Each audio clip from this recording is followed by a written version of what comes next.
ওরা যদি না চিল্লায়, ওরা যদি লাফালাফি না করে, লাফালাফি কি 80 বছরের মুরব্বী করবে? কথা কয় না। মুরব্বী লাফালাফি করলে এটা মানাবে? ছোট বাচ্চারা লাফালাফি করবে, একজন আরেকজনের কামড় দিবে, কাঁচের গ্লাস ভাঙবে, এটাই পৃথিবীর সৌন্দর্য। চিল্লায় বলেন ঠিক কিনা? জুমার মসজিদের মধ্যে ঢুকে একবার কাতারের এইদিকে দৌড় মারে, আরেকবার ওইদিকে দৌড় মারে। ছোট বাচ্চাদের এরকম দৌড়াদৌড়ি আছে না নাই? রাজা মেয়ারও আছে। ছোট বাচ্চাদেরকে মসজিদে ঢুকতে দেন তো না বের করে দেন? বের করে দেয়। সর্বনাশ। বাচ্চাদেরকে মসজিদ থেকে বের করবেন না, কখনোই বের করবেন না। তুরস্কের বিভিন্ন মসজিদে বড় বড় ফেস্টুন দিয়ে লেখা থাকে, তারাবির নামাজে, জামাতের নামাজে মুরব্বীরা যখন সামনে নামাজ পড়বে, পিছন থেকে যদি ছোট বাচ্চাদের চিল্লা চিল্লি আর কিচির মিচির শব্দ শুনতে না পাওয়া যায়, তাহলে ভবিষ্যৎ প্রজন্ম নিয়ে আপনারা চিন্তিত থাকুন। পিছনে যদি বাচ্চাদের হই হুল্লোড় না থাকে, চিল্লা ফাল্লা না থাকে, তার মানে নেক্সট জেনারেশন এগুলো মুসল্লি হবে না, এগুলো হবে ডাকাত। এজন্য এরা বিভিন্ন প্রজেক্ট চালু করেছে। 40 দিন টানা ফজরের নামাজ যে ছোট বাচ্চারা মসজিদে এসে পড়বে, ওই প্রজেক্টের আওতা থেকে একটা করে সাইকেল দিয়ে দেওয়া হচ্ছে। সুবহানাল্লাহ কইবেন না? এজন্য ছোট বাচ্চাদেরকে মসজিদ থেকে তাড়িয়ে দেওয়া যাবে, এদেরকেও নিয়ে যাবে। এরা হাসতে খেলতে চলতে ফিরতে। আমি বাইরের যত জায়গায় তারাবি পড়েছি, অনেক দেশে তারাবি পড়েছি রামাদানে, ছোট বাচ্চারা পিছনে অনেক কিচির মিচির করে। হঠাৎ অ্যানাউন্সমেন্ট দেয়, বাবা মারা ছেলে মেয়েদেরকে শান্ত করেন। কিছুক্ষণ শান্ত, 2 রাকাত পরে আবার চিল্লাচিল্লি। আছে না নাই? ওরা যদি না চিল্লায়, ওরা যদি লাফালাফি না করে, লাফালাফি কি 80 বছরের মুরব্বী করবে? কথা কয় না। মুরব্বী লাফালাফি করলে এটা মানাবে? ছোট বাচ্চারা লাফালাফি করবে, একজন আরেকজনের কামড় দিবে, কাঁচের গ্লাস ভাঙবে, এটাই পৃথিবীর সৌন্দর্য। চিল্লায় বলেন ঠিক কিনা? বিশ্বনবী একবার আসরের নামাজের সেজদা লম্বা করে দিলেন। সাহাবারা বললেন, নবী নামাজের পরে ধরলেন, অসুস্থ হয়ে গেলেন নাকি? অথবা কোরআনের আয়াত সেজদা অবস্থায় নাজিল হয়ে গেল নাকি? আসরের সেজদা তো এত লম্বা করতে কখনো দেখি নাই রে নবী। বিশ্বনবী বললেন, না, অসুস্থ হই নাই, কোরআনের আয়াত নাজিল হয় নাই। আমি যখন সেজদায় লুটিয়ে পড়েছি, আমার কলিজার টুকরা নাতি হাসান আমার কাঁধের উপরে চেপে বসেছে। আমি যদি সেজদা থেকে মাথা উঠাই, হাসানের কষ্ট হয়ে যাবে, তাই আসরের একটা সেজদা আমি ইচ্ছা করেই লম্বা করে দিয়েছি। কি নবী ছিল, কি মায়া ছিল নাতিদের সাথে। হাসান হুসাইন, বিশ্বনবী যে নবী হচ্ছে সব নবীদেরও সর্দার, ওই নবীরে ঘোড়া বানায়া, বিশ্বনবীর বাবরি চুল ছিল তো, ওই চুল ধরে এরকম ঘোরা ঘোরা খেলা। বিশ্বনবীর কাঁধে বসে বিশ্বনবীর বাবরি চুল টেনে টেনে কয়, এটা আমার ঘোড়া। হাসান হুসাইনের গায়ের এমন কোন জায়গা নাই যে জায়গায় বিশ্বনবী চুমা দেয় নাই।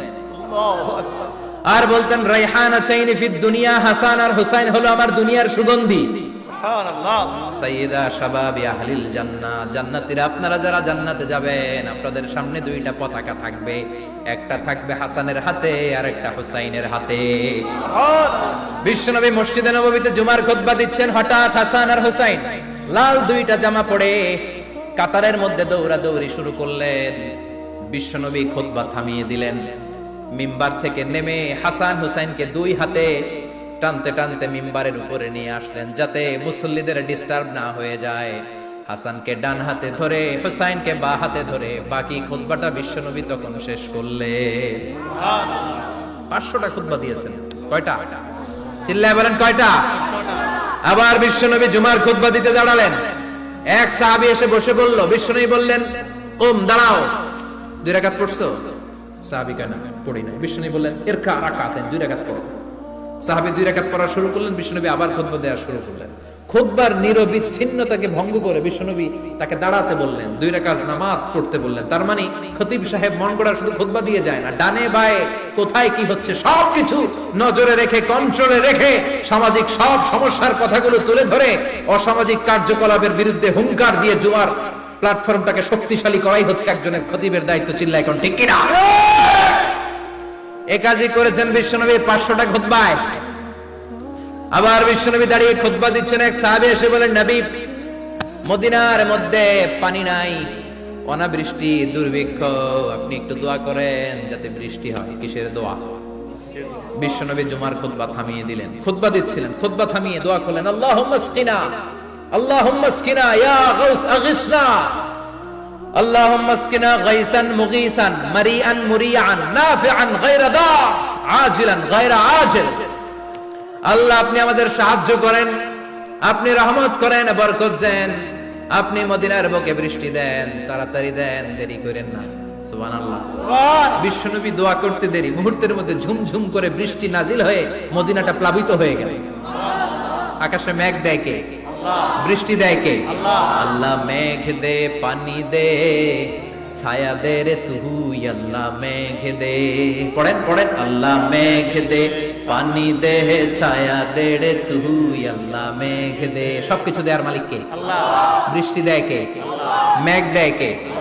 বিশ্বনবীর দোয়ার বরকতে বৃষ্টি নামলো। শুক্রবার বৃষ্টি, শনিবার বৃষ্টি, রবি সোম মঙ্গল বুধ বৃহস্পতি শুক্র, এর পরের শুক্রবার পর্যন্ত টানা বৃষ্টি হলো। কারণ দোয়ার বৃষ্টির দোয়া করছে, বৃষ্টি বন্ধ আর দোয়া তো করে নাই, চলতেছে।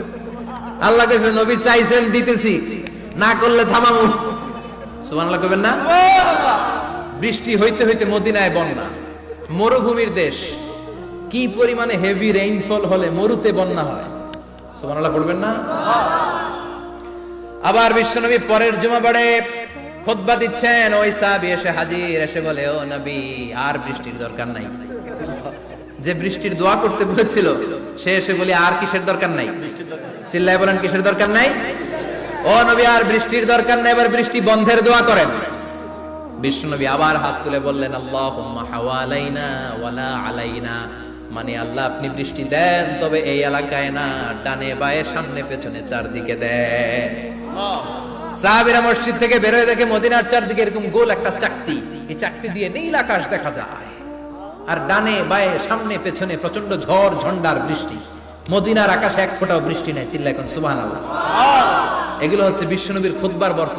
500টা খুতবা দিয়েছেন, এজন্য খতিব সাহেবরা ভালো করে খুতবা দেওয়ার দরকার আছে না নাই? আল্লাহ বললেন, ইযা নুদিয়া লিস-সালাতি মিন ইয়াউমিল জুমআতি ফাসআউ ইলা যিকরিল্লাহি ওয়া যারুল বাই। জুমার আযান যখন হয়ে যায়, জুমার নামাজ পড়তে যাও, বেচা কেনা বন্ধ করে দাও। কার কথা? আল্লাহর। Close the shop, shut down the shop, close the market. Market বন্ধ, দোকানের শাটার নামাও, ক্যাশ বক্সে তালা ঝুলাও, ব্যবসা প্রতিষ্ঠান, মার্কেট সবগুলো বন্ধ করে একজনের জিকিরের দিকে ছোটবা। তিনি কে? অল্প 1-1.5 ঘন্টার জন্য যদি ব্যবসা বন্ধ রাখেন, পরে যখন আবার দোকান খুলবেন, জুমার বরকতে ব্যবসা বাড়িয়ে দিতে পারে কে? এরপর আল্লাহ বললেন, ফাইযা কুদিয়াতিস সালাতু ফান্তাশিরু ফিল আরদি ওয়াবতাগু মিন ফাদলিল্লাহ ওয়াযকুরুল্লাহা কাসীরান লাআল্লাকুম তুফলিহুন। যখন নামাজ শেষ হয়ে যায়, ফাইযা কুদিয়াতিস সালাতু ফান্তাশিরু ফিল আরদ, জুমার নামাজ যখন শেষ হয়ে যায়, জামাতের নামাজগুলো যখন শেষ হয়ে যায়, ফান্তাশিরু ফিল আরদ, জমিনে ছড়িয়ে যাও, ওয়াবতাগু মিন ফাদলিল্লাহ, আল্লাহর কাছ থেকে ফজল তালাশ করো, মানে রিজিক তালাশ করো। কার কথা? নামাজ শেষ মসজিদে থাকবেন? কই যাবেন? কথা কম, জোরে কম। নামাজের সময় ঢুকবেন কই? নামাজ শেষে যাইবেন কই? আবার বলেন, আজান হলে ঢুকবেন কই? আজান শেষ, নামাজ শেষ, যাবেন কই? কুদিয়াতিস সালাহ ফান্তাশিরু ফিল আরদ। এটা হচ্ছে ইসলামের বিধান।